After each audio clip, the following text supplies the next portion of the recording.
যখন আমি ভিডিও করতাম না, ঠিক আছে, ফেসবুকে কাজ করতাম বা ইউটিউবে করতাম না, তো তখন কিন্তু আমার কাছে সময়ই সময় ছিল। সবসময় শুয়ে বসে থাকতাম, ভাবতাম এত বড় গরমের বেলা কি করে কাটাবো। কিন্তু এখন দেখো, যখন আমি ফেসবুকে কাজ করতে লেগেছি, সত্যি কথা বলবো, কারো যদি ফোন আসে, ফোনটা রিসিভ করার মতন টাইম থাকে না। একটু আধটু যদি টাইম পাই, তো সেটা ভাবি একটু ঘুমিয়ে নিই, গা হাত পা ব্যথা করছে।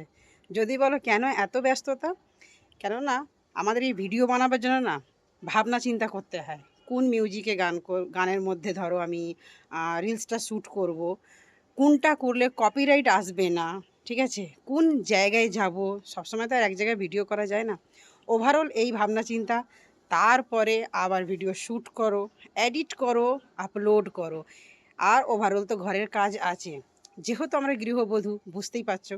তো ওভারঅল এইসব নিয়ে কিন্তু প্রচুর ব্যস্ততা। জানি না আমার সঙ্গে এটা হয় না সবার সঙ্গে হয়।